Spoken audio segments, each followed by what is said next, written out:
It is late where you are, and that is exactly right. Come in, settle into whatever chair or bed or quiet corner you have found tonight, and let the rest of the evening go soft around you.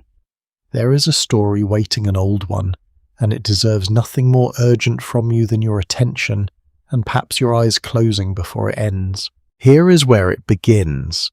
There was a time not so very long ago when sitting down to an ordinary meal was not a simple thing. Not because food was scarce, though often it was, but because nobody, not the mother spooning stew into bowls, not the baker sliding bread from the oven, not the shopkeeper weighing out tea leaves by the ounce, could say with any real certainty what was actually inside the food in front of them.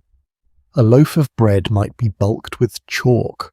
A jar of sweets might be tinted with something meant for a factory floor, not a child's mouth. In cities across Britain in the middle of the 19th century, an entire population sat down to eat every single day, without knowing whether that meal was feeding them or slowly poisoning them. Picture a kitchen in the north of England in a terraced house with low ceilings and a fire that never quite drives out the cold. A woman named Eliza stands at a scrubbed wooden table laying out the evening meal for her family. It is nothing special. Bread, a little butter tea with sugar, and for the children, if the week has been kind, a small paper twist of peppermint sweets bought from a stall near the market square. She has done this 1,000 times. She knows the weight of the loaf in her hand, the particular give of good bread under her thumb, the smell that tells her the tea has not gone stale.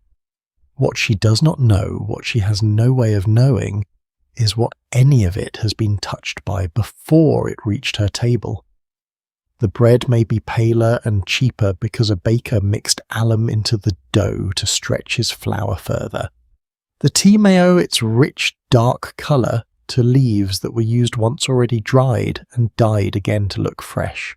And the sweets, the bright, cheerful sweets she bought as a small treat for her children, carry no warning at all. They look exactly like sweets are supposed to look. She hands them out. The children eat with the easy trust that children have, because nothing in the moment suggests there is anything to fear. This was not one family's quiet worry. It was the condition of an entire society learning, slowly and unevenly, that trust could no longer be assumed at the dinner table. Across Britain's rapidly growing cities, in the shops and markets that fed millions of people who no longer grew or made their own food, something had gone wrong at a scale nobody had fully reckoned with. Chemists, once occupied mostly with medicine and industry, were beginning to turn their instruments towards something stranger. They were starting to ask a simple, unsettling question: what exactly is in this? And the answers they found sample by sample, jar by jar, loaf by loaf, would eventually reveal a pattern so widespread it touched nearly every kitchen table in the country, wealthy and poor alike, though the poor as always paid the higher price. What makes this story worth sitting with tonight is not simply the danger, though. The danger was real, and in some cases it was fatal in ways that shocked even a society already familiar with early death. It is the strange, very human machinery behind it. Nobody set out one morning to build a system of everyday poisoning. It grew piece by piece out of ordinary pressures, cities swelling faster than anyone could feed them honestly, competition driving prices down until corners had to be cut somewhere, and a public that simply had no way to see inside the food it was buying. Understanding how an entire nation arrived at a point where an innocent bag of sweets could kill a child quietly, accidentally, without anyone intending harm, tells us something larger about what happens when trust and profit are allowed to drift apart for too long. It is a story about ordinary people doing ordinary things inside a system that had quietly stopped protecting them. Before we walk further into that world together, if this is the kind of history you come looking for, the real story, told slowly and honestly, without anyone trying to startle you awake, it helps enormously if you take just a moment now to follow along and leave a like on your way. It costs you nothing, and it means a great deal on this end.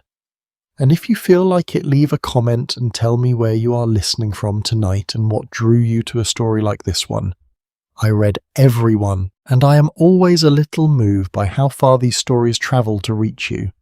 For now, though, there is nowhere else you need to be. Get comfortable and let us keep going. To understand how Eliza's kitchen and countless kitchens like it came to hold so much quiet risk, we have to step back from that one table and look at the city growing up around it.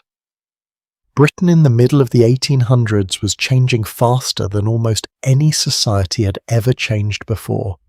Villages that had fed themselves for generations were emptying into towns that tripled and quadrupled in size within a single lifetime. Factories rose where fields had been. Families who once grew their own vegetables, kept a hen or two, brewed their own small beer, now found themselves entirely dependent on strangers for every single thing they ate. Bread came from a baker they had never met, buying flour from a miller they would never meet either. Milk arrived from cows kept in conditions few customers ever saw. Tea and sugar travelled across oceans through a chain of hands so long that by the time they reached a shop counter, their origin was little more than a rumour printed on a label. This was in its way a kind of miracle. For the first time, ordinary working families could buy sugar tea and white bread foods that a century earlier had belonged almost entirely to the wealthy. The table of a labourer in a mill town could now hold small luxuries his grandparents never tasted. But the very system that made this possible, this long invisible chain stretching from farm to factory to shop to kitchen, also made it almost impossible to know what you were truly eating. Nobody along that chain was watching the whole of it. Nobody was required to, and in the gaps between one link and the next, in the space where a miller stretched his flour, or a tea merchant recycled old leaves, or a confectioner reached for the cheapest colouring he could find, something quietly, dangerously human began to take root. Not cruelty exactly. Something closer to convenience, repeated by enough people often enough that it became simply how things were done. That is where this story truly lives, in that widening gap between the family sitting down to eat and the long, unseen journey their food had already taken to reach them. Eliza did not know the name of the man who milled her flour, or the field the tea had grown in, or the factory that supplied the colour for those bright little sweets.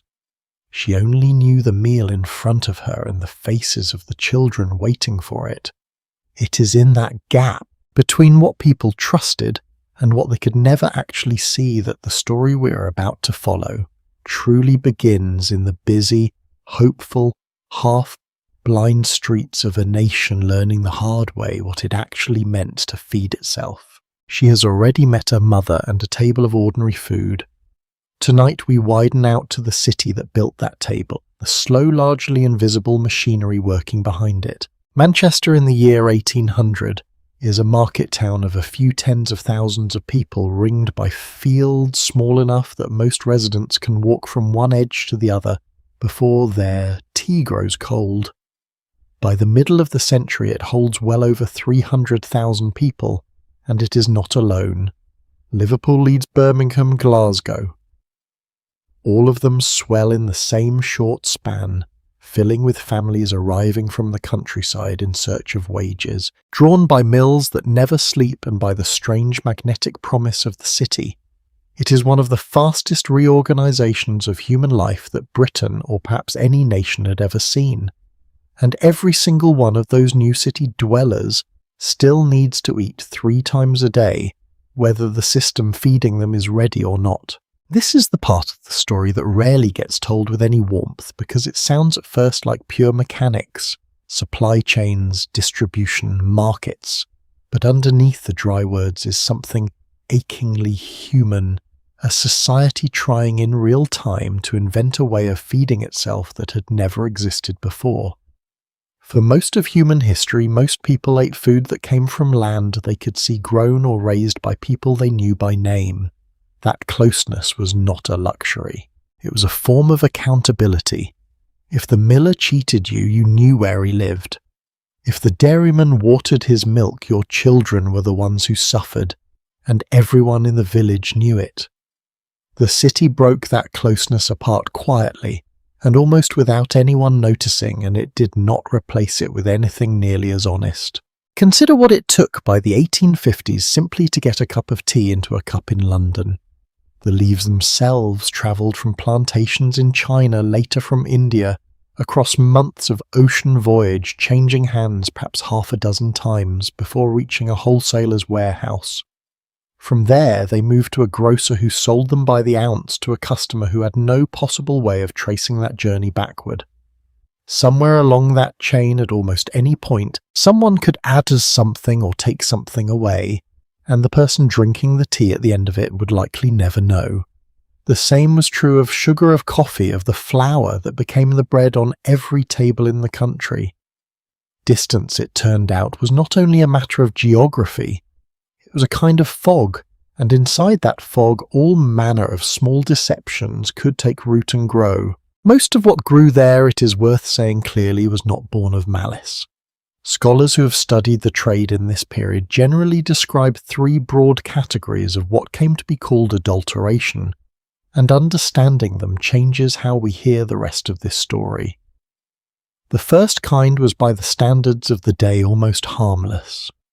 A grocer might mix roasted chicory root into ground coffee, a practice so common that some customers actually preferred the darker, slightly bitter flavour it produced and asked for it by name.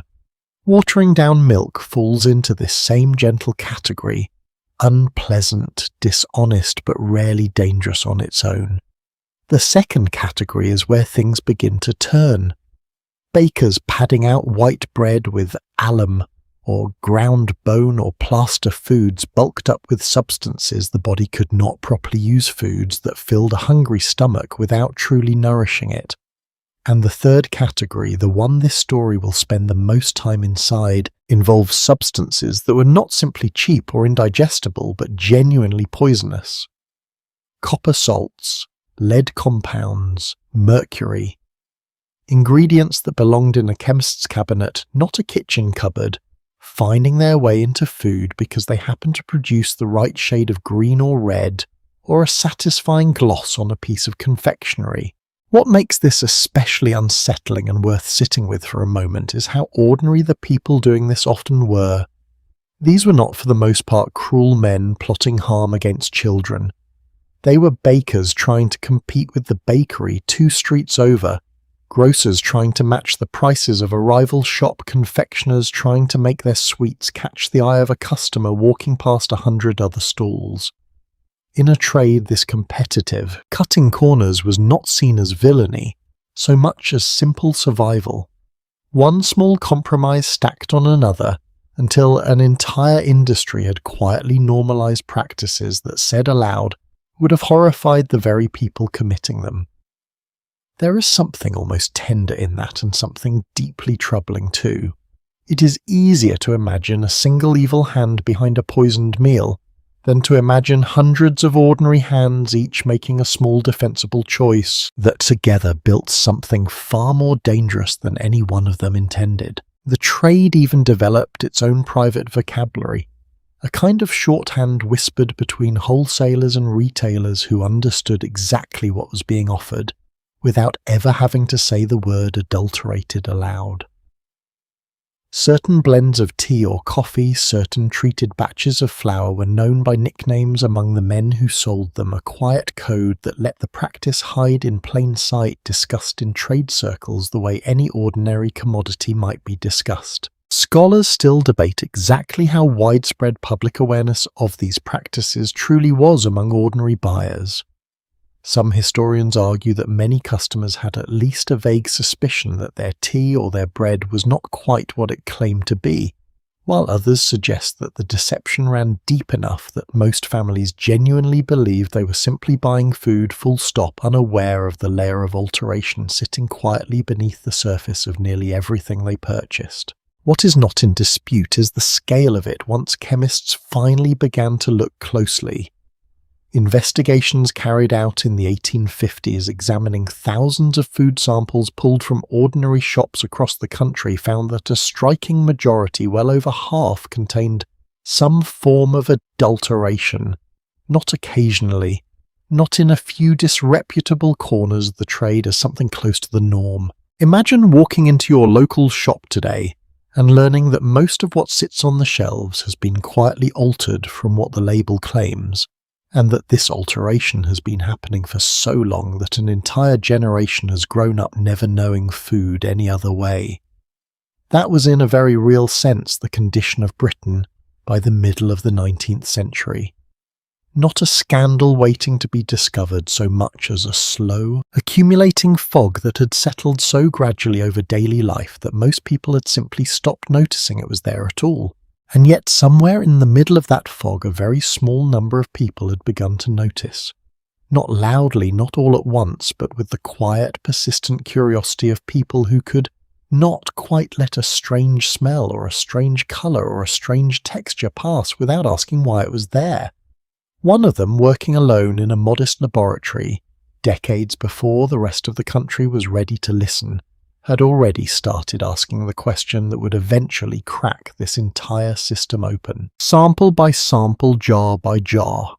His name has mostly been forgotten now, buried under the more famous names that came after him. But it is worth remembering, because before anyone else in Britain dared to say so publicly, he had already begun writing down in careful, methodical detail exactly what he was finding hidden inside the nation's food. She has already learned that an entire nation, without quite meaning to build a food supply riddled with quiet deception. Now we meet the first man brave enough to say so out loud and to pay for it dearly. His name was Friedrich Christian Acum, though the London public that came to both admire and despise him knew him simply as Frederick. He had arrived in England from Germany as a young man in the 1790s, drawn by the city's booming interest in chemistry, a science that at the time still hovered somewhere between serious scholarship and public spectacle. Acum made his early reputation in a field that had nothing to do with food at all. He was one of the pioneers of gas lighting, the technology that would eventually illuminate the streets and homes of industrial Britain, and by the time he turned his attention to what people were eating, he was already a respected figure in London's scientific circles, the kind of man whose word carried weight in laboratories and lecture halls. What he found when he finally pointed his instruments at ordinary groceries seems to have genuinely disturbed him.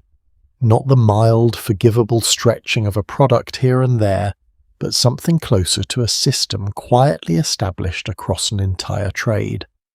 In 1820 he gathered his findings into a book with a title almost too long to say in one breath, a treatise exposing what he called the fraudulent sophistications of bread, beer, wine, spirits, tea, coffee, cream confectionery, vinegar, mustard, pepper, cheese, olive oil and pickles, along with methods any ordinary household might use to detect them. The cover alone was enough to stop a browsing customer in a bookshop. A spider crouched at the centre of its own web, waiting. 2 snakes coiled around the border, and above it all, a human skull with a single line taken from an old biblical story. A warning that inside this pot of stew, hidden and unseen, there is death. It was not an exaggeration for effect. Acum meant it plainly. And the public, it turned out, was hungry for exactly this kind of plain speaking. The first printing sold out within a month. A second edition followed almost immediately. For a chemistry book dense with technical detail about how to test tea leaves for iron filings or bread for chalk, this was an extraordinary reception, and it says something about how many ordinary families had already begun to suspect, in some quiet corner of their minds, that the food on their table was not entirely what it claimed to be. Acum had simply given their suspicion a name and a method, and the confidence of a respected scientist standing behind it. What made the book truly dangerous in the eyes of the trade it described was not the general warning. Vague accusations, the kind that named no one in particular, were easy enough to shrug off. Acum did something far bolder. He named specific companies. He pointed in print at actual manufacturers and grocers operating in London, identifying them by name as sources of adulterated goods. In a city where reputation was currency and a shop's good name could be its most valuable possession, this was not a scholarly footnote. It was an accusation with teeth printed and sold to thousands of readers who might very well recognize the names on the page as their own local shopkeeper. The response came quickly, and it was not gentle. Accum found himself almost overnight transformed from a respected chemist into a man with powerful enemies. Threats arrived, some of them explicit enough that in the preface to his second edition, he felt compelled to acknowledge them directly, admitting that his own safety had become a genuine concern. And then within roughly a year of the book's publication, an entirely separate accusation surfaced, one that had nothing to do with food at all. Accum was accused of tearing pages out of books belonging to the library of the Royal Institution, where he had long held a position, a charge that would have been damaging to any scientist's reputation, regardless of the circumstances surrounding it. Historians who have since looked back at this episode remain genuinely divided about what actually happened. The evidence remains incomplete, and it has stayed that way for 2 centuries. Some scholars see the timing as far too convenient to be coincidence. A scientist who had just humiliated some of London's wealthiest food merchants suddenly facing a separate scandal that conveniently destroyed his credibility before any court had even reached a verdict. Others caution against assuming a conspiracy simply because the timing looks suspicious from a comfortable distance, noting that 18th and 19th century institutions did occasionally pursue genuine cases of misconduct against their own members, guilty or not. What is not disputed is the outcome. Facing the accusation and the mounting hostility from a trade he had publicly humiliated, Accum chose to leave England rather than see the matter through. Within a year of publishing the book that made him famous, he was gone, resettled in Berlin, where he spent the remainder of his life teaching at an industrial institution a long way from the London laboratories, where his reputation had once seemed unassailable. There is a particular kind of sadness in how completely his name faded afterward. A man who had, by any fair reading, tried to warn an entire nation about a genuine and growing danger to its health, ended his career in quiet exile, his contributions slowly buried under the achievements of scientists who came after him and received far kinder treatment from history. And yet his book did not disappear along with him. Copies continued to circulate, continued to be read and cited, continued to reach readers not only across Britain, but eventually across Europe and the growing United States as well, carrying his warning forward even after the man who wrote it had been driven from the country he had tried to protect. In that sense, Accum's exile was not truly an ending. It was closer to a seed planted early that would take decades to properly germinate, quietly influencing a slow, uneven shift in how people thought about the food passing through their hands. What his story reveals beyond the specific facts of one scientist's downfall is something worth sitting with. Knowing the truth and being able to act on it are 2 entirely different things. Accum had the evidence. He had the credentials. He had for a brief and remarkable moment the public's genuine attention. What he did not have, what nobody in Britain yet had in 1820, was any real legal or institutional structure capable of turning that evidence into meaningful change. There was no government body whose job it was to test food. There was no law making adulteration itself a punishable offence in any consistent way. A single chemist, however, honest, however thorough, however brave, could publish the truth and still watch the trade he exposed continue almost entirely unchanged, protected less by innocence than by the simple absence of any mechanism that could hold it accountable. It would take another crisis decades later, one far more sudden and far more visible than a chemistry book on a shelf, before the country was finally forced to reckon in the full light of public horror with exactly what Accum had been trying to tell them all along. Eliza's bread, the loaf she once weighed so easily in her hand, waits for us again tonight, though this time we look far more closely at what actually went into it. For centuries, bread in England had lived under a strange kind of protection that most people took entirely for granted. As far back as 1266, a law known as the Assize of Bread had governed nearly every loaf sold in the country, fixing prices according to the cost of grain and setting real penalties for bakers who cheated their customers, whether by shorting the weight of a loaf or slipping in something that did not belong. For over 500 years, that old law stood as a kind of quiet guardian, imperfect but present, standing between the baker's oven and the family table. Then in 1815 it was allowed to lapse. The reasoning at the time seemed sound enough to the men who made the decision. Free trade, they believed, would serve bread buyers better than fixed prices ever could, letting competition between bakers drive costs down for everyone. What actually happened was something closer to a door quietly swinging open, with no one left standing on the other side of it. Because here is what competition without oversight tends to produce, and it is worth sitting with the shape of it. When a baker can no longer distinguish himself through price alone, because his neighbour's price is already the lowest the market will bear, he has to find some other way to win a customer's coin. And in the middle of the 19th century, the answer that far too many bakers settled on was colour.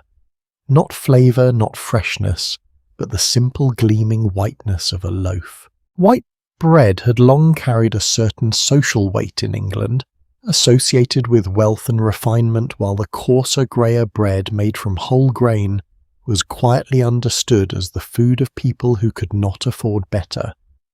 A family buying white bread, even a poor family stretching every penny, was buying a small edible piece of dignity along with their dinner. Bakers understood this completely, and they knew exactly how to give their customers the whiteness they wanted, even when the flour itself could not honestly produce it. The substance most commonly reached for was alum, a mineral compound that added to dough in careful proportions made a loaf whiter and heavier, and strangely more appealing to the eye than flour alone ever could. It was also conveniently for the baker's bottom line considerably cheaper than the flour it replaced. A baker using alum could stretch a smaller amount of grain into a larger, whiter, better-looking batch of bread charge much the same price as an honest loaf, and pocket the difference.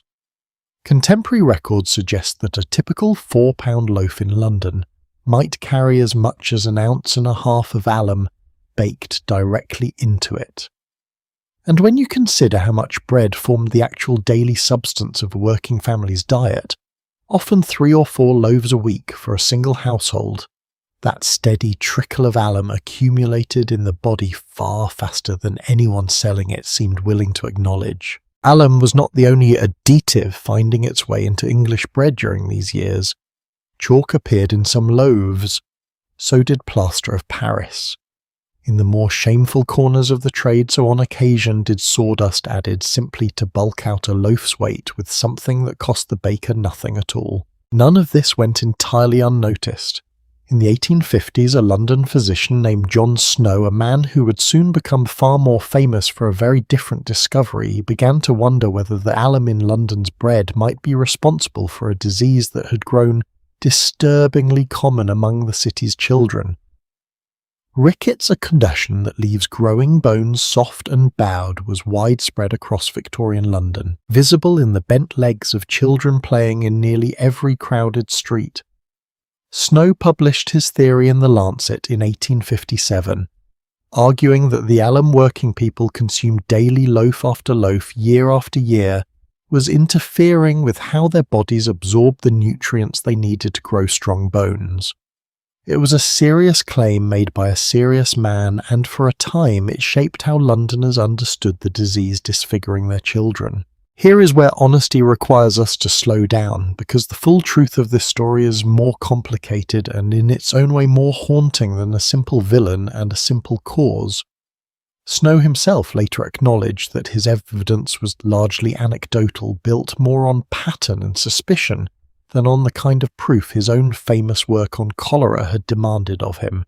And modern medicine has since confirmed what nobody in Victorian London could have known. Rheumatoid is caused primarily by a deficiency of vitamin D, a nutrient the body manufactures mostly through exposure to sunlight and in a city choked with coal smoke. Its streets narrow and its tenements packed tightly enough to block the sky for hours at a time. Children were being quietly starved of light long before alum ever touched their bread. Scholars still debate how much of Snow's alarm in hindsight was simply a physician doing his honest best with the incomplete tools of his era, reaching for the most visible culprit in a city that offered him very few candidates to choose from.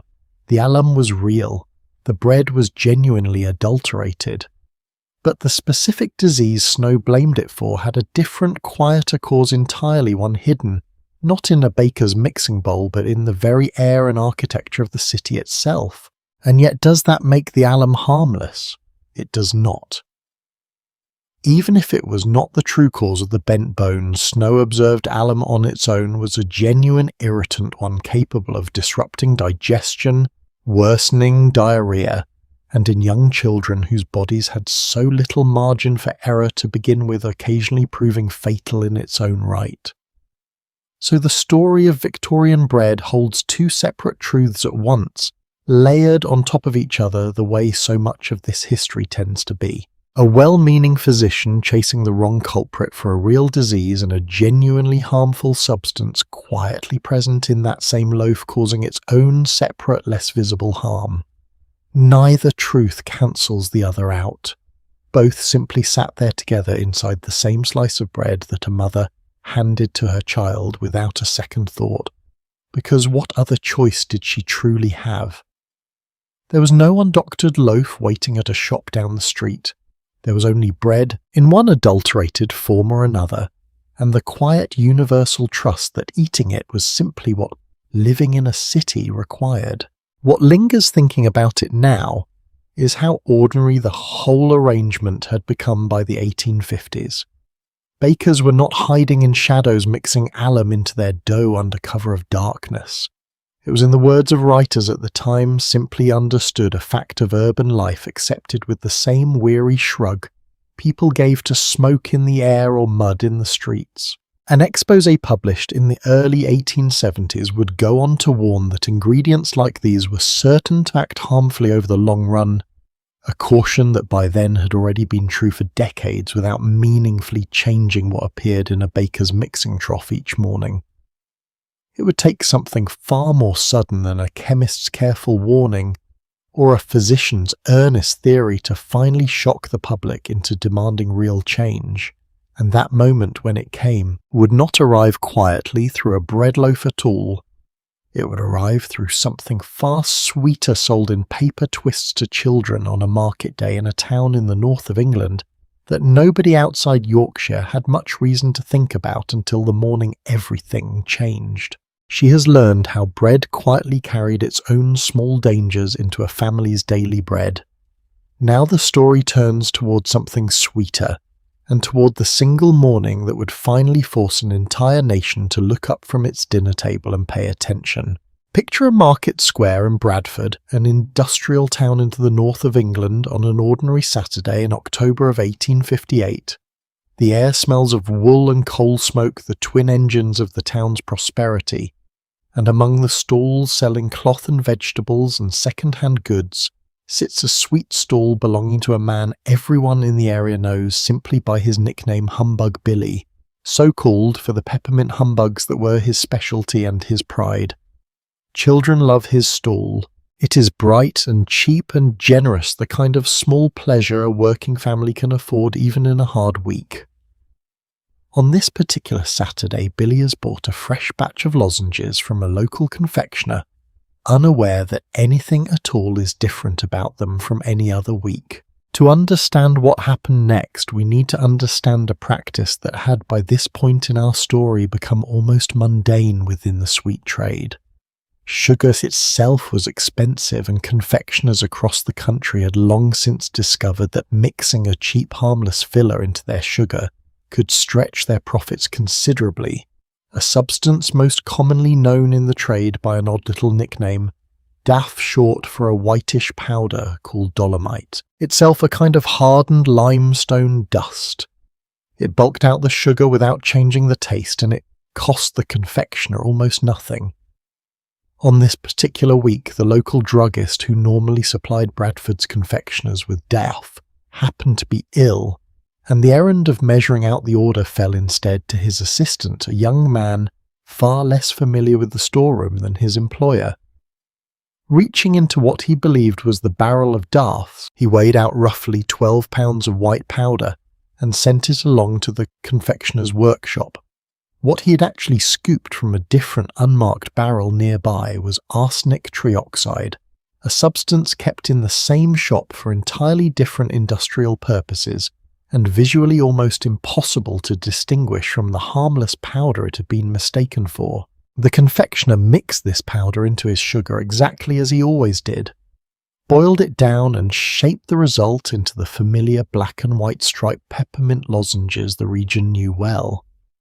Nothing about the finished sweets looked wrong, nothing about them tasted noticeably wrong either, beyond perhaps a faint, unfamiliar bitterness that most customers biting into a cheap treat on a busy Saturday would have had no particular reason to question. Roughly 5 pounds of these lozenges reached Humbug Billy's stall, and from there into the pockets and mouths of the people of Bradford, most of them heartbreakingly children who had spent their pocket money on a small sweetness meant to brighten an ordinary weekend. The illness came on quickly, and it came on in a pattern that must have been genuinely bewildering before anyone understood its cause.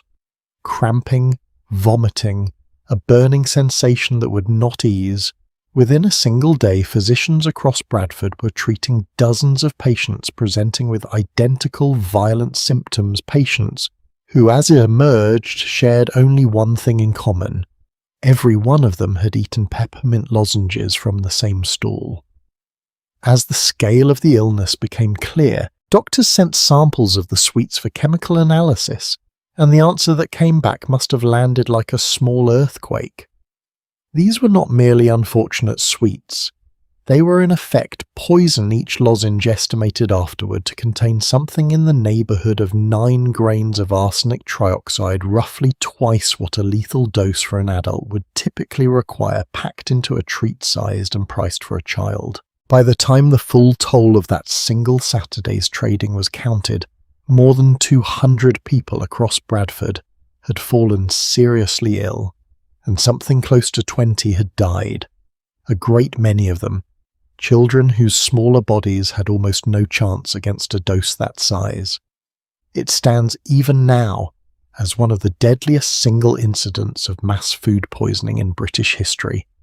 And what makes it especially difficult to sit with is not any villain plotting harm, but the almost unbearable ordinariness of the mistake that caused it. A sick druggist, a hurried unfamiliar assistant, 2 barrels standing close enough together in a dim storeroom to be mixed up by a young man in a hurry.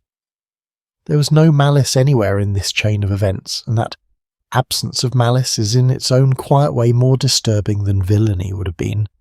A monster can be caught and punished, an honest mistake, made possible only because an entire trade had normalised keeping poison and food additive within arm's reach of each other, is much harder to guard against and much harder to forgive cleanly, because there is no single person left standing at the end of it to hold fully responsible.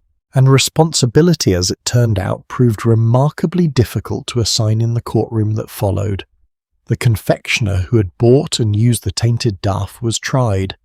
So was the druggist whose shop had supplied it, and the young assistant who had made the fatal measuring error. Under the law as it existed in 1858, however, prosecutors needed to prove not simply that harm had occurred, but that someone had knowingly, deliberately sold a substance they understood to be dangerous. Nobody in this chain had known.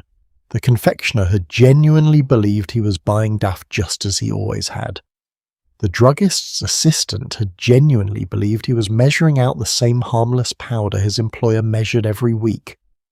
In the end, every defendant walked free. Not because the court doubted that arsenic had killed nearly a score of people in a single town, but because the law as written had no real mechanism for punishing a catastrophe born of carelessness rather than intent. Historians examining the case since have generally agreed that this outcome, however legally sound, felt to the public at the time like a profound injustice, though the surviving trial records leave some ambiguity about exactly how much individual negligence each party bore, a question that in truth may never be fully settled. What the Bradford poisoning did accomplish, even without a single conviction, was something arguably more lasting than any prison sentence could have achieved. It moved this story out of chemistry journals and quiet physicians' warnings, and directly into the newspapers, the parliamentary debates, and the dinner-table conversations of an entire nation. Illustrated papers, printed drawings of Humbug Billy's stall, editorial writers who had shrugged off Occam's warnings decades earlier, or Snow's theories about alum found themselves unable to shrug off 20 small coffins in a single Yorkshire town. Should it really have taken a tragedy on this scale, one wonders, to make visible a danger that careful chemists had already been documenting for nearly 40 years? Perhaps it should not have, but it is also in its way a deeply human pattern, one that repeats again and again across history.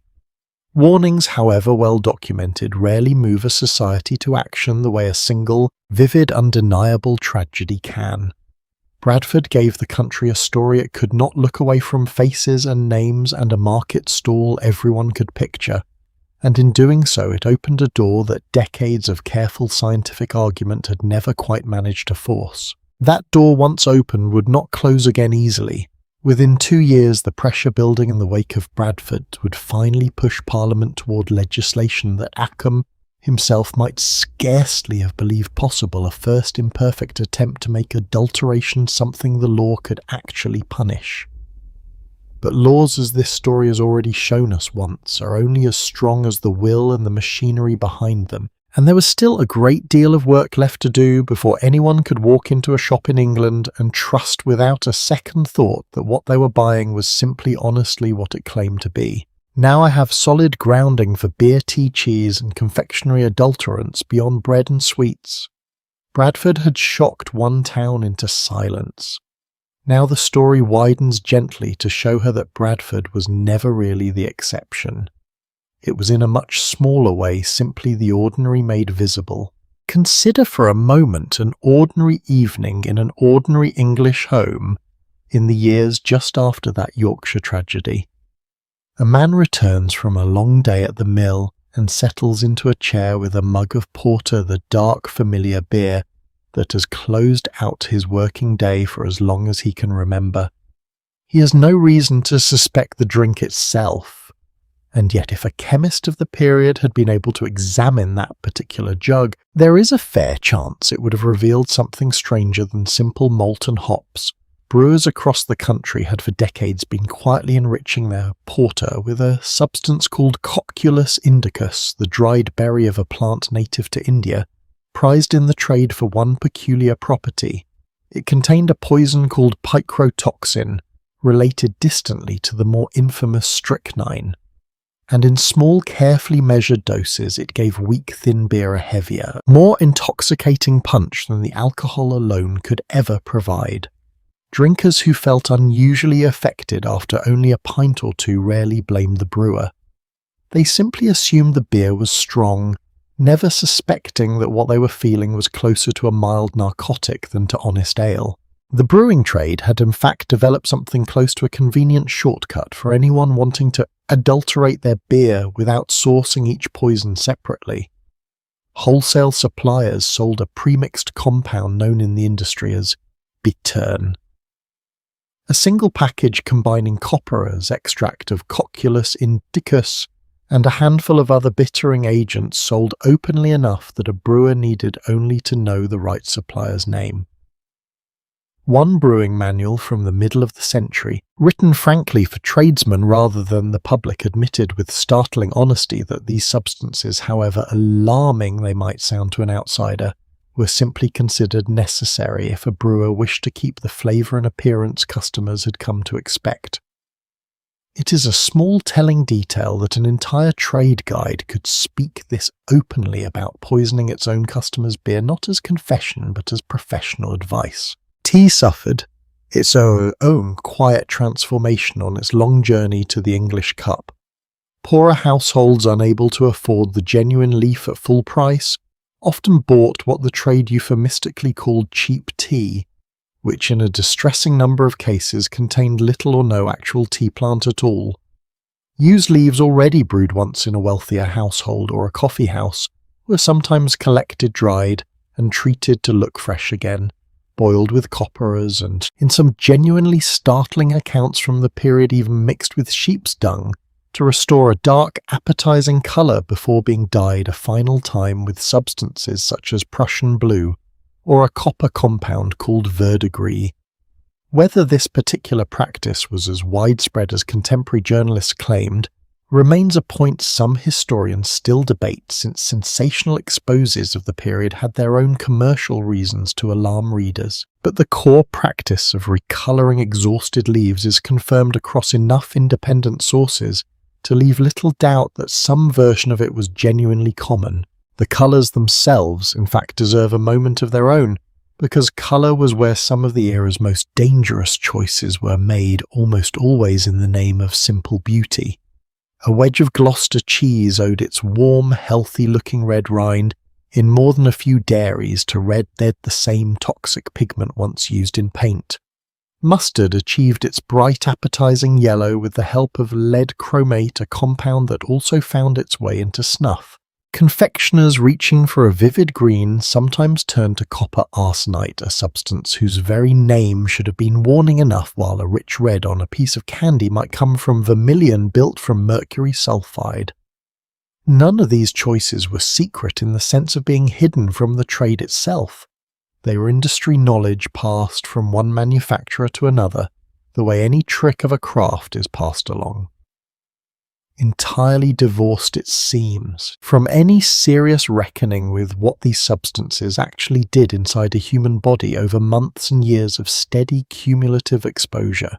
It would be easy, hearing all of this laid out together, to imagine Victorian Britain as a nation of the reckless or the cruel, but that reading misses something important about how deeply normalised all of this had become.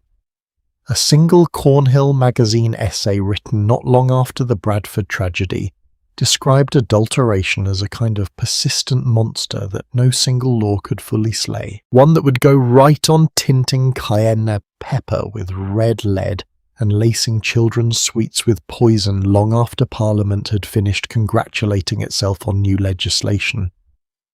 The writer was not being cynical for effect. He understood correctly that a practice this deeply woven into ordinary commerce could not be unwound by a single act of law, however well-intentioned. Should we really be surprised then that it took so long for real change to arrive, when the poison sat not in one villain's hands but scattered across thousands of ordinary tradesmen, each convinced their own small compromise was harmless because everyone around them was doing exactly the same thing? What makes this part of the story worth sitting with gently before we move forward is the sheer intimacy of it. This was not a danger confined to strangers or to some distant corner of the food supply. It touched the cheese on a family's table, the tea steaming in a mother's cup, the beer a tired father drank at the end of his shift, the mustard beside a plate of cold meat on a Sunday afternoon. Nearly everything coloured and flavoured and stretched and disguised carried some small trace of a chemistry that had no business anywhere near a dinner table. And somewhere in the middle of all this, quietly, methodically, one man had already begun the long work of measuring exactly how deep this went, sample by sample testing. Food not with outrage, but with the patient, unglamorous tools of actual science in a way that would finally give the country numbers it could no longer argue with. She has already seen how deeply colour and craft had been quietly weaponized across an entire food trade. Now at last someone begins putting an actual number on it, and the number changes everything. Arthur Hill Hassall did not begin his career thinking about food at all. He trained as a physician and before that as a botanist. Publishing while still a young man, the first English textbook devoted entirely to the microscopic structure of the human body, a work detailed and rigorous enough that it established his reputation among London's scientific circles almost immediately. His path might easily have continued in an entirely different direction, studying freshwater algae, examining the tissue of disease under his lenses had his own health not intervened. Poor health eventually forced Hassal to abandon general medical practice, and in searching for a way to keep working within his physical limits, he turned toward analytical chemistry, a quieter, more solitary kind of science that did not demand the long hours and constant travel of a working doctor. It was in a sense an accident of circumstance that brought him to the subject that would define his legacy. Around 1850, Hassal published a study examining the water supplied to London households using his microscope to reveal exactly what Londoners were actually drinking each day, work that quietly helped push forward broader reforms of the city's water supply. That project caught the attention of a man named Thomas Wackley, the founding editor of the medical journal The Lancet, who had grown increasingly frustrated by how little hard evidence existed behind the growing public suspicion of adulterated food. Wackley wanted numbers, not rumours. He wanted proof that could not be argued away in a courtroom or dismissed in a newspaper editorial. And in Hassal, a meticulous scientist already fluent in exactly the kind of microscopic analysis such proof would require, he found precisely the right man for the task. What followed, beginning in 1851, was a project of a scale that had genuinely never been attempted before. Under the banner of what became known as the Analytical Sanitary Commission, Hassal and a small team began systematically purchasing ordinary food and drink from shops across London, not from disreputable back alleys, but from the same respectable grocers, bakers and confectioners that any ordinary family might use. Coffee, tea, bread, milk, sugar, mustard, snuff, cocoa. Each sample was carried back to his laboratory and placed under the same instrument that had once revealed the hidden structure of human tissue, only now turned toward butter and flour and tea leaves, hunting for whatever did not belong. Over the following years, Hassal and his colleagues examined many thousands of individual samples, cataloguing precisely what each one actually contained, down to the particles of chalk, fragments of insect matter, or crystalline traces of chromate of lead sitting quietly inside a jar of ordinary mustard. What made Hassal's approach so different from Accum's 3 decades earlier was not merely the sale of it, though the scale alone was remarkable. It was a decision that must have taken real courage to make, one that Hassal and Wackley discussed carefully before committing to it. Where Accum had spoken mostly in generalities, Hassal's published reports named names, actual shops, actual streets, a particular grocer on a particular London thoroughfare identified by name and address, alongside the precise adulterant found in the coffee or tea purchased from his counter. It was an extraordinarily direct approach, one that left individual tradesmen with almost nowhere to hide behind vague public anxiety, and it worked exactly as intended. Faced with the possibility of appearing by name in the next installment of Hassal's published findings, a number of shopkeepers reportedly began quietly cleaning up their own supply chains rather than risk the public humiliation of exposure. The scale of what Hassal's microscope revealed once the results were finally compiled startled even readers who had long suspected something was wrong. Samples of coffee were routinely found bulked with roasted chicory ground beans, or in some cases so heavily diluted that genuine coffee made up only a small fraction of what the jar actually contained. Bread samples turned up alum with striking regularity. Confectionery revealed traces of the same toxic colorants this story has already walked through together. Copper, lead and mercury compounds present not occasionally but as something close to standard practice across the trade. When the full body of these findings was gathered into a single published volume in 1855, it landed with the force of genuine revelation. not because any single fact was entirely new, but because for the first time the country was looking at hard, itemized undeniable evidence rather than scattered warnings and half-believed rumour. It would be pleasant to end this part of the story there, with Hassal as a straightforward hero, quietly triumphant, his good work universally applauded. The truth, as it so often is, sits a little less comfortably than that. Following a government inquiry into the Commission's findings in 1855, the Times newspaper published an article celebrating Hassal personally as the driving force behind the entire achievement, and that praise ignited a genuinely bitter dispute in the letters, pages of several medical journals. Wackley, the editor who had conceived the commission and given it a platform in the first place, along with other collaborators who had contributed to its organisation and public advocacy, felt that credit for the achievement was being unfairly concentrated on Hassal alone, as though the years of institutional support, funding and publication behind him had counted for nothing.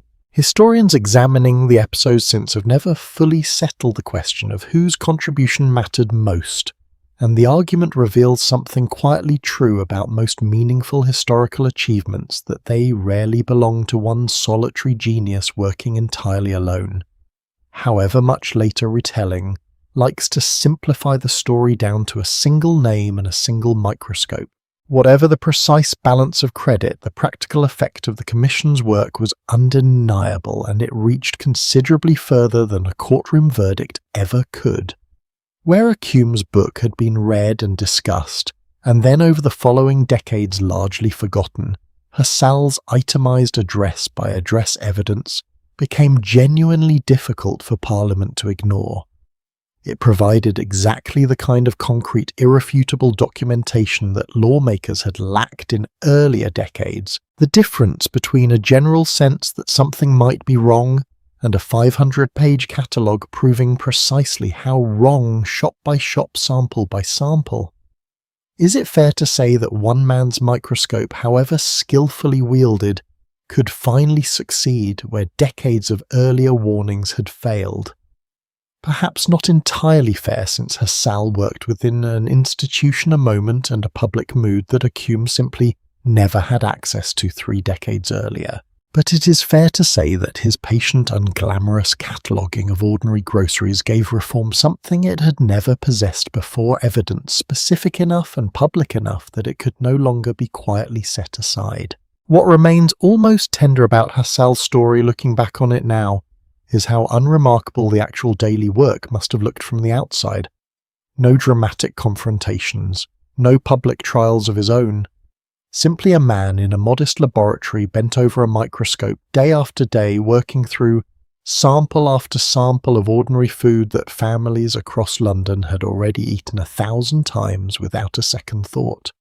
And yet that quiet, patient labour did something no single dramatic tragedy, not even Bradford, had fully managed to accomplish on its own. It gave the country a body of evidence too precise, too thorough, and too carefully documented to be waved away as exaggeration or rumour evidence that would sit waiting at the very centre of the legislative battle that was about to begin. She has already watched one man's microscope turn suspicion into undeniable evidence. Now Parliament finally takes up the question and discovers that having proof and having a working law are two very different achievements. The bill that finally reached the floor of Parliament in the early months of 1860 carried on paper a promise that felt almost overdue by the time it arrived. After Bradford, after Hassal's careful catalogue of poisoned mustard and diluted coffee, after decades of scattered warnings stretching all the way back to Hume, lawmakers were finally prepared to put something formal on the statute books, an act specifically aimed at preventing the adulteration of food and drink. Reading the debates that surrounded its passage, now what stands out is not indifference. Members of the House genuinely seemed to grasp the scale of the problem. One speaker noting, almost with a kind of weary embarrassment, that the practice had grown so refined in Britain that other nations, France, Germany, Spain, the United States among them, had already been forced to take firmer measures against exactly this kind of fraud. And yet, listening closely to that same debate, a very different current runs underneath the concern, a current of hesitation that would ultimately shape the law into something far gentler than the crisis seemed to demand. The hesitation centered on a single, quietly loaded legal phrase one lawmakers returned to again and again throughout the debate. Should a person be punished only if they knowingly sold something adulterated? Or should selling the tainted goods at all be enough to secure a conviction, regardless of what the seller actually understood about what they were selling? One lord speaking in the House during the bill's later stages invoked an old principle of English law that an act alone does not make a person guilty unless the mind was also guilty, insisting that proof of genuine knowledge remained essential before anyone could fairly be punished. It sounds on its face like ordinary legal caution, the kind of careful safeguard that protects innocent people from unjust punishment. But recall for a moment what this story has already shown us about how adulteration actually travelled through the trade. A grocer selling watered milk from a dairyman he trusted, a confectioner buying what he believed was harmless daff from a druggist he had used for years. Under a law demanding proof of guilty knowledge, precisely the ordinary, distributed, hard-to-pin-down chain of small deceptions that had made adulteration so pervasive in the first place became almost impossible to prosecute, because almost nobody along that chain could be shown in a court of law to have truly known. There was a second, quieter flaw buried inside the new Act 1 that would prove in practice even more consequential than the question of knowledge. The law permitted local districts to appoint public analysts, trained chemists, empowered to test food samples and support prosecutions where adulteration was found. It did not require them to. Whether a town actually gained access to someone like Hassal with his microscope and his careful methods depended entirely on whether local officials chose to spend the money and make the appointment, and a great many simply did not. Even where an analyst was appointed, the results could be almost comically thin. Dr. Letherby, the very first public analyst appointed under the new Act serving the City of London itself, one of the largest and wealthiest jurisdictions in the country, received only 4 samples for testing during his entire first quarter in the role. All 4, as it happened, proved adulterated, a small damning statistic in its own right, but 4 samples across 3 months in a city of hundreds of thousands of people buying food every single day tells its own quiet story about how little the new law had actually changed in practice. It's worth pausing here to meet one man whose entire adult life became a quiet, stubborn argument against exactly this kind of toothless legislation. John Postgate had started his working life decades earlier, as a grocer's boy of only 11 years old, standing behind a shop counter long before he ever trained as a surgeon, which gives his later crusade against food fraud a particular weight. He had quite literally weighed out the very goods he would spend his adult life trying to protect the public from. Working from Birmingham, Postgate spent years lecturing testing products himself, and corresponding relentlessly with members of Parliament arguing that voluntary appointment of analysts could never be enough, that the law needed compulsory local enforcement and penalties that actually reached manufacturers, not merely the shopkeepers standing at the final, most visible end of a long and murky supply chain. Under his influence, bill after bill was introduced into the House of Commons over roughly 2 decades, 9 separate attempts in total, and nearly every single one met fierce organised resistance from retailers who understood perfectly well what stricter enforcement would cost them. Should it really have taken 9 separate attempts at legislation spread across 20 years to close the gaps left open by a single flawed act? It is a fair question to sit with for a moment, and the honest answer says less about any particular villain in Parliament than about how deeply the interests being regulated had already woven themselves into the ordinary machinery of commerce. Retailers were not for the most part cartoonish profiteers twirling moustaches over vats of poison. Many were small tradesmen, genuinely uncertain whether the goods arriving at their own back door had already been adulterated somewhere further up a chain they had no real way of tracing. Stricter enforcement threatened their livelihoods just as surely as it threatened the genuinely dishonest, and that shared vulnerability gave the retail trade a surprisingly unified and surprisingly effective political voice whenever reform was proposed. Progress, when it finally came, arrived in increments rather than in one triumphant stroke, which is, if we are honest, how most real legal reform actually happens, however tidy the story sounds when compressed into a single dramatic moment. An amended act in 1872 began at last to make the appointment of local analysts compulsory rather than optional, extending penalties further up the chain toward manufacturers rather than stopping at the shopkeeper who so often knew the least. Even this stronger law provoked exactly the kind of organised backlash Postgate had spent years fighting with elements of the food trade banding together afterward in an open effort to see the new provisions weakened or repealed entirely. The evidence remains somewhat mixed as to how effective these intermediate reforms truly were in practice, since enforcement still varied enormously from one town to the next depending on local will and local resources, a patchwork of protection that left a family's safety dependent in no small part on simple geography. What this long, frustrating legislative struggle reveals more than any single fact about alum or arsenic or lead chromate is something quieter and perhaps more universal. Knowing the truth, even proving the truth beyond reasonable doubt, does not automatically produce justice. Justice requires machinery funded, staffed, and genuinely willing to act on what the truth reveals. And building that machinery, it turns out, can take far longer and demand far more patient and glamorous persistence than uncovering the original wrong ever did. Hassall had given the country its evidence. Bradford had given the country its horror. And still an entire generation of quiet, determined campaigners like Postgate would spend the better part of their working lives simply trying to convince Parliament to finish what that evidence and that horror had already by rights made undeniable.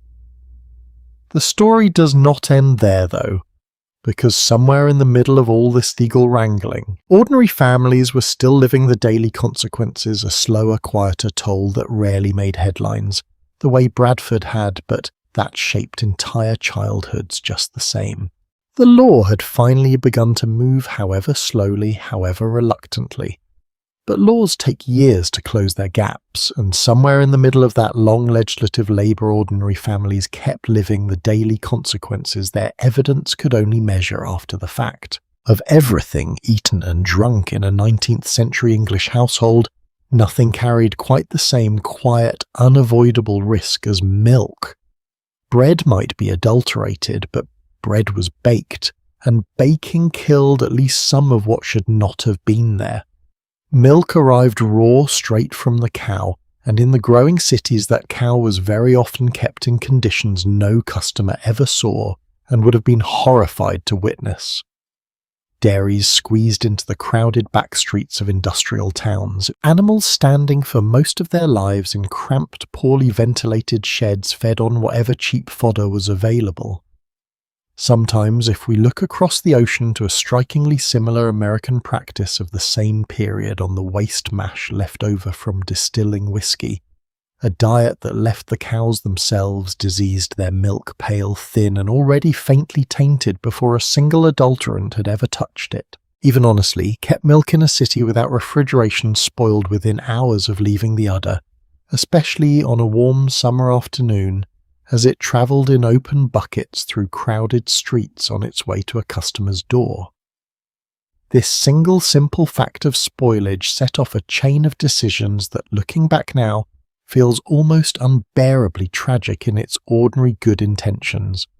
Rather than accept the sour smell of milk on the turn, a growing number of dairymen and housewives alike began adding a white, tasteless powder called boracic acid, which erased both the sour taste and the telltale odour of spoilage, restoring milk to something that looked and smelled perfectly fresh again.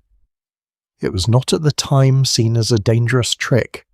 It was widely regarded as a genuine kindness, even a small triumph of modern practicality over the inconvenience of nature. the era's most trusted authority on household management, a writer whose guidance shaped the daily habits of countless English kitchens, recommended the practice herself, describing boracic acid in print as a perfectly harmless addition to the household milk jug. She was tragically mistaken, though. The mistake was an entirely understandable one for its time. Boracic acid did nothing to kill the bacteria already growing in milk that had begun to spoil. It simply masked the warning signs that would otherwise have told a mother not to pour that milk into her child's cup. Adults drinking it experienced at worst an upset stomach, a mild discomfort easily dismissed as nothing serious. Infants and small children, whose bodies had far less capacity to process even a small dose of the chemical, suffered considerably more, and milk laced with boracic acid has since been linked to vomiting persistent diarrhea, and in the most severe and sustained cases, disruptions serious enough to threaten a young child's life. How many children were actually lost to this particular well-meaning mistake remains genuinely difficult to establish with any real confidence. Some popular accounts circulating today cite figures in the hundreds of thousands across the Victorian period as a whole, though those numbers are difficult to trace back to any single rigorous contemporary source. And the honest truth is that nobody at the time was counting deaths this way, attributing infant illness to milk additives with anything like the careful record-keeping a modern epidemiologist would demand. What the surviving evidence does support without much room for doubt is that infant mortality in Britain's industrial cities remained devastatingly high throughout this period, and that contaminated, adulterated milk sat among its most significant and most preventable contributing causes. There is something particularly haunting about milk among all the adulterated foods this story has walked through together, because unlike alum in bread or lead in a wedge of cheese milk, was the food most closely associated with childhood itself, the very substance mothers reached for specifically because they believed it would help a small body grow strong. Even setting the boracic acid question aside entirely, milk carried its own separate, well-documented danger, one that had nothing to do with any additive at all. Cows kept in cramped, unsanitary city dairies frequently carried disease themselves, and their milk could transmit serious illness directly to the children who drank it, including tuberculosis, diphtheria and scarlet fever. Sicknesses that spread quietly through entire neighbourhoods traced back again and again to a single contaminated dairy supply. One contemporary writer reflecting bitterly on the state of London's milk trade suggested that the commonly diluted version thinned simply with water, and a little chalk might actually have been the safer choice for a family, since at least the water itself was unlikely to be carrying active infection, however little actual nourishment it left behind in the cup. What makes this particular thread of the story worth sitting with gently rather than rushing past is how it reveals a different kind of harm than the dramatic sudden horror of Bradford. Nobody in a Bradford sweet shop meant a child any harm, and yet the tragedy there was at least visible, immediate, countable, the kind of single terrible mourning that forces an entire nation to look up and pay attention. The harm moving quietly through the nation's milk supply by contrast unfolded slowly, diffusely, without any single dramatic moment to mark it. A child who fell ill after drinking spoiled boracic acid-laced milk might recover after several miserable days weakened, but alive only to fall ill again from the very same cause. Weeks later, the damage accumulating in small invisible increments that no single doctor, no single family, and certainly no single newspaper headline was positioned to properly total up. This is in many ways the more difficult truth sitting at the centre of this entire story. The greatest toll of adulterated food in Victorian Britain was very likely not its handful of sudden well-documented poisonings, however shocking those remained. It was this slower, quieter, largely uncounted erosion working its way through nursery after nursery, in homes where a mother had done everything within her power and her limited means to keep her child fed and safe, and she had done everything within her power precisely because she had no real alternative available to her. This bears repeating clearly because it is easy from the comfortable distance of the present to imagine that these mothers were simply careless or ignorant or somehow failing to protect their own children. The opposite was almost always true. A working family in an industrial city bought milk because milk was understood correctly as one of the healthiest, most nourishing things a small child could consume, and because the alternative, buying no milk at all, carried its own very real dangers. There was no clean, unadulterated milk quietly available at a slightly higher price for families willing to pay for it. Even wealthier households, as later investigations would confirm, were not entirely protected from the same contaminated supply chains, since the difference between a fashionable London dairy and a poor one was often smaller and considerably more precarious than either their customers assumed. It would take several more decades, well beyond the years this story has walked through so far, before real solutions finally began to reach ordinary households. Solutions built not on new laws alone, but on genuine advances in science, in refrigeration, and in a growing public understanding of exactly how disease actually travelled from animal to cup to child. That slow-hard-won progress belongs to a later chapter of this larger story. For now, it is worth simply holding this quiet truth close for a moment before we move forward together, that behind every dramatic headline this history has offered. So far, behind Bradford, behind Husserl's careful microscope, behind Parliament's long halting debates, there sat countless smaller unrecorded losses inside ordinary homes, absorbed silently by families who had done nothing wrong except trust a system that had not yet earned that trust. It is these quieter losses, more than any single dramatic tragedy, that would eventually help shape the deeper, more lasting legacy this story is slowly building toward. Now I have the grounding for the 1875 Act and its implementation challenges. She has already watched a young surgeon's boy grow into a lifelong campaigner, and 9 separate bills rise and fall in the House of Commons. Tonight, the work he spent decades pushing forward finally imperfectly becomes law in a form that actually holds. 1875 arrives quietly enough, without fireworks or fanfare, which feels almost appropriate given how much patient and glamorous labour had gone into reaching this point. The Act passed that year carried a title that finally said in plain language what earlier legislation had tiptoed around for decades: an act to repeal the earlier adulteration laws entirely and make better provision for selling food and drugs in what the text called a pure state. Where the 1860 Act had permitted local districts to appoint analysts if they chose, and the 1872 amendment had pushed that permission a little closer toward obligation, the new law finally built genuine machinery into the system itself.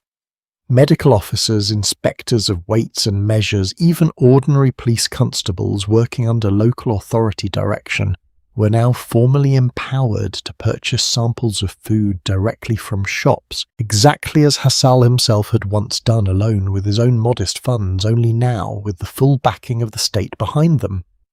Any suspicious sample could be sent straight to an official public analyst, and that analyst was legally required to examine it and issue a formal certificate stating precisely what the sample contained. There is a small human detail buried in the text of this law that deserves a moment of attention because it quietly protected something Bradford had shown the country it desperately needed. A shopkeeper accused of selling an adulterated product could no longer simply claim ignorance and walk away scot-free the way every defendant in that Yorkshire courtroom once had. If a mixture had genuinely been added for a harmless, disclosed reason, sellers were required to label it honestly, telling their customers plainly what the product actually contained. Sell something adulterated without that honest disclosure, and the penalty now followed, regardless of whether the seller could prove in the old nearly impossible legal sense that they had known precisely what they were selling. It was not a perfect solution, but it finally began closing the very loophole that had let Bradford's confectioner and his druggist and his hurried young assistant all walk free from that courtroom 17 years earlier. Did this law finally solve everything at a single stroke once and for all? It is tempting telling this story from a comfortable distance of more than a century and a half to want that tidy ending, and it would be pleasant to offer it. The honest truth is considerably messier and worth sitting with for a moment rather than rushing past. Historians who have examined how the 1875 Act actually functioned on the ground town by town, county by county, have found something genuinely uneven. Success depended enormously on how seriously any given local authority chose to take its new responsibilities, and a great many authorities, it turns out, simply did not take them very seriously at all. Some towns appointed genuinely capable analysts and pursued prosecutions with real diligence. Others treated the appointment as a formality, filled the position half-heartedly, and rarely bothered sending suspicious samples for testing at all. The central government body meant to oversee this uneven patchwork, the local government board, proved to have remarkably little power to actually compel struggling or reluctant districts into compliance, which meant that whether a family in 1880 could genuinely trust the food in their local shop still depended to an uncomfortable degree on which town they happened to be living in. And yet, for all its unevenness in practice, something had genuinely and permanently shifted. 2 years before this act passed, a group of the country's working analysts had formed their own professional body, a Society of Public Analysts, giving this new class of scientific investigator, born almost entirely out of Husserl's original solitary labour with a single microscope, a genuine professional identity and a collective voice within British public life. What had once been the eccentric, dangerous project of a lone chemist willing to name names and risk death threats had become within little more than half a century an established profession with its own institutions, its own standards and its own quiet ongoing authority. Food testing was no longer a radical act of individual conscience. It had become, however imperfectly enforced in any particular town, simply part of how a modern nation was expected to look after the people who depended on it.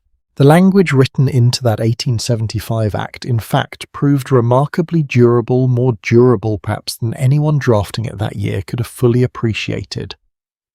Its central promise that food sold to the public should genuinely be what it claimed to be in nature, in substance and in quality, would echo forward through British law for well over a century afterward, still recognisable in the language of food safety legislation passed more than 100 years later, in an era of refrigeration and packaging and testing methods that 1875 could scarcely have imagined. Scholars studying the long arc of British food regulation still debate exactly how much credit belongs to this particular act, as opposed to the slower cumulative effect of decades of scientific advance and public expectation that followed it, but few dispute that 1875 marks the genuine turning point, the moment the country finally built a legal structure sturdy enough to actually stand on, however much strengthening it would still require in the decades ahead. What remains as this long legal chapter finally begins to settle is a quieter, more reflective question, one this story has been circling from the very first evening in Eliza's kitchen. A law had been written. A profession had been born. But laws and professions exist to protect people, and it is worth asking gently what all of this actually meant for the millions of families who had spent an entire lifetime, and in some households several generations, simply eating whatever was set in front of them and hoping for the best. That is where this story turns next, away from Parliament and public analysts and back toward the ordinary tables and the ordinary trust slowly imperfectly beginning to be restored. She has already watched Parliament build, however unevenly, the legal architecture meant to protect an entire nation's dinner table. Tonight the story widens its final time following that fragile beginning forward into the century that followed, and finding that real safety, it turns out, took far longer to arrive than any single Act of Parliament could deliver on its own. Consider what the 1875 Act could not yet do, however carefully it had been written. A public analyst with a microscope could tell a shopkeeper that his milk contained chalk or too much water, or a trace of something that plainly did not belong. What no analyst of that generation could yet detect reliably, under any microscope available to them, was the living invisible presence of disease itself, moving silently through milk that looked, smelled, and tasted perfectly ordinary. The answer to that particular danger had in fact already been sitting quietly in the French laboratory for over a decade by the time Parliament passed its landmark act, discovered, not by anyone thinking about milk at all, but by a chemist named Louis Pasteur, who in the 1860s had been asked to solve a rather different problem entirely: why certain barrels of wine and vats of beer kept spoiling during transport and storage. His solution, a careful process of heating liquid to a specific moderate temperature for a set period of time, killed the microorganisms responsible for spoilage without ruining the flavour of what remained. It would take several more decades and considerably more persuasion than the science itself required before anyone thought seriously to apply that same gentle heating process to the milk sitting in a nursing infant's cup. Here is where the story takes a genuinely surprising turn, one that runs against how we might expect a triumphant tale of scientific progress to unfold. Pasteurisation was not rushed into British dairies the moment its benefits became clear. Quite the opposite. As late as 1926, more than 60 years after Pasteur's original discovery, only a tiny fraction of milk sold across Britain, by some measures scarcely more than 1.5% of the entire national supply, had actually been through any pasteurisation process at all. Resistance came from surprisingly varied directions. Dairy farmers worried not unreasonably from their own narrow financial perspective about the cost and inconvenience of new equipment. Some members of the public, meanwhile, distrusted the process for reasons closer to instinct than evidence. Viewing heated treated milk as somehow less natural, less wholesome than milk drawn, straight and warm from the cow, even when that same untreated milk carried real well-documented disease. It was not until 1922 that the United Kingdom finally moved to require pasteurisation in any systematic way, and full nationwide compulsion took considerably longer still to arrive. Part of what slowed this particular reform, curiously enough, was a genuine scientific disagreement rather than simple stubbornness. In 1901, the German physician Robert Koch addressed an international gathering in London on the subject of tuberculosis, and his remarks there set off a long, occasionally bitter scientific debate about whether the strain of tuberculosis found in cattle truly posed a serious danger to human beings at all.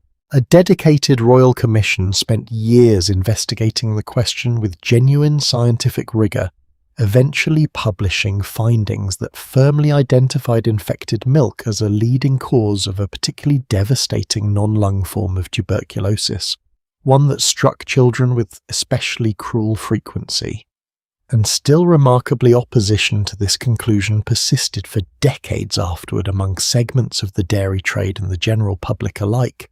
A reminder that scientific consensus, however carefully established, rarely translates into immediate universal public trust, particularly when that trust requires ordinary people to change habits and industries to accept new costs they had grown thoroughly comfortable with. Across the ocean, a strikingly similar story was unfolding on its own separate timeline, driven less by careful legislative patience than by public shock delivered in an altogether different form.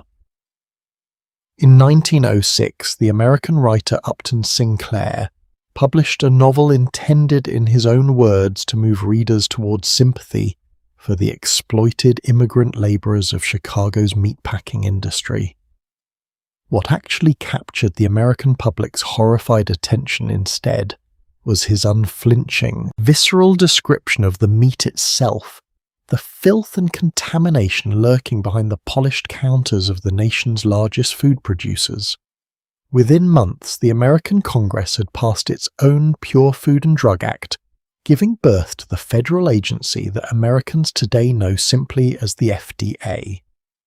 It is a small telling detail of history that America's own great turning point arrived not primarily through the patient, decades-long accumulation of scientific evidence that Britain had relied upon, but through a single viscerally horrifying work of fiction, landing at precisely the right cultural moment to shock an entire nation the way Bradford's sweets had once shocked Yorkshire nearly half a century earlier. What connects all of these separate threads, British and American alike, scientific and legislative and literary, is a pattern this story has now traced across more than a full century, and it is worth naming plainly before we let this particular thread rest.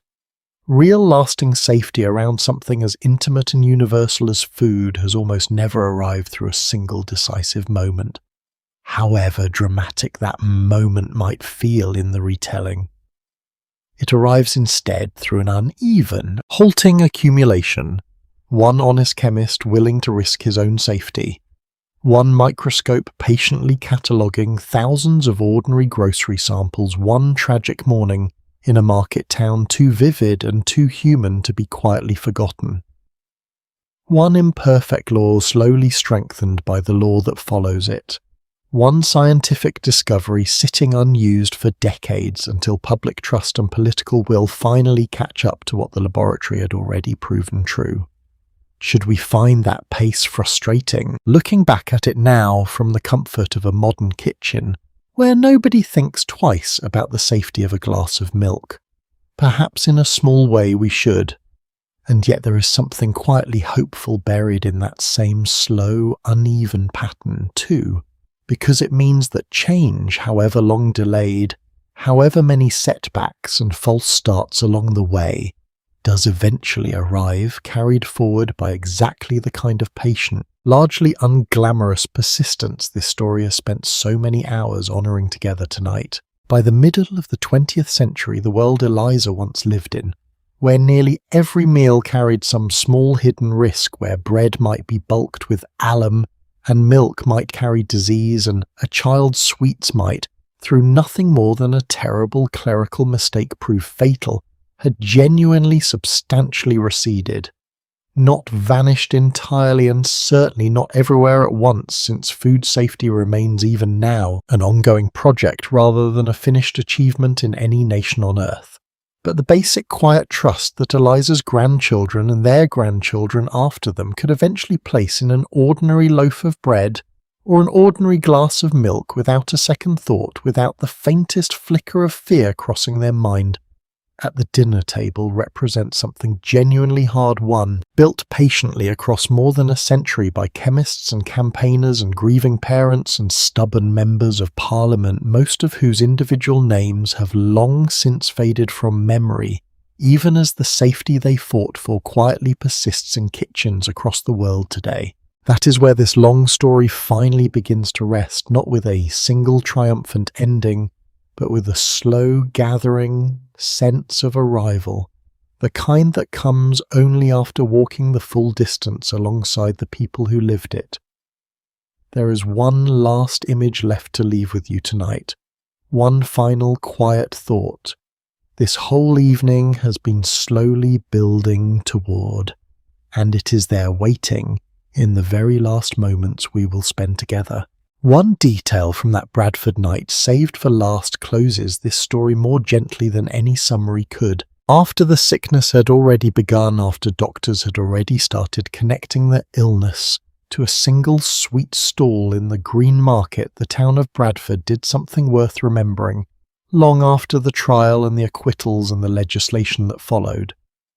Police constables and bellmen walked out into the dark together, past midnight, moving street to street through a town most of them had known their whole lives, calling out warnings to anyone still awake, pressing notices onto walls and doors before the sun rose again.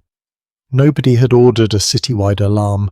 There was no formal protocol for a danger like this because nothing quite like it had happened before. Ordinary men simply walked into the cold October night because they understood, without needing to be told twice, that somewhere in that town in houses they could not see behind darkened windows families were about to reach for something sweet without knowing it might kill them. The warning came too late for the 7 adults and 13 children who'd already eaten what they could not have known to fear. It very likely saved a great many others who never appeared in any official count at all, because the harm that never happens leaves no record behind for a historian to find. That is in many ways the whole shape of this story we have walked through together, tonight condensed into a single dark October evening. Harm that arrives is remembered, mourned, investigated, eventually legislated against. Harm that is prevented simply disappears quietly into all the ordinary evenings that follow, indistinguishable from every evening that came before it. We have spent this night with chemists and physicians, with a surgeon's boy who never stopped writing letters to Parliament, with a microscopist working alone in a modest laboratory, with lawmakers arguing over a single Latin phrase about guilty minds, with mothers pouring milk they had no real way of testing into cups held out by children who trusted them completely. None of them knew while they were living it whether their small piece of the work would matter. Acum could not have known, sailing into exile, that his book would still be read decades after his name had mostly been forgotten. Hassal could not have known, bent over sample after sample of ordinary grocery goods, that his patient unglamorous cataloguing would eventually anchor a legal principle still recognizable in food safety law more than a century later. And the bellman walking Bradford's dark streets that October night could not have known how many lives their voices in the darkness actually saved. Only the calling out felt like the only decent thing left to do. There is a pattern here, and it is worth naming plainly before we let it settle. Every civilization in every age eventually discovers that the systems it has built to sustain itself, its markets, its trades, its quiet daily arrangements between strangers who will never meet, can drift slowly and almost invisibly away from the people they were meant to serve. It rarely happens through any single villain's decision. It happens the way it happened here, through 1,000 small, individually forgivable compromises, each one reasonable on its own, each one compounding quietly into something that would have horrified any single person involved in it. Had they been able to see the whole shape of what they were building together? And every civilization, it turns out, eventually needs its own version of Acum willing to name names and accept the consequences, its own version of Hassal patient enough to count what everyone else preferred not to look at too closely, its own version of a grieving father in Bradford angry enough and loud enough to make an entire nation finally stop looking away. What survives from all of this in the end is not really the arsenic or the alum or the boracic acid, terrible as each of those things genuinely was in its own moment. What survives is the evidence that ordinary people faced with an ordinary, distributed, almost faceless danger, one with no single villain to arrest and punish, chose again and again to do the slow, unglamorous work of naming it, measuring it, and eventually building something sturdier in its place. That work took the better part of a century. It was met with resistance at nearly every step, from shopkeepers protecting their livelihoods from a public reluctant to trust new science, from lawmakers genuinely torn between protecting the vulnerable and protecting ordinary tradesmen from unjust accusation.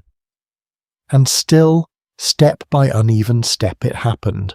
Here the rhythm of the story begins gently to slow.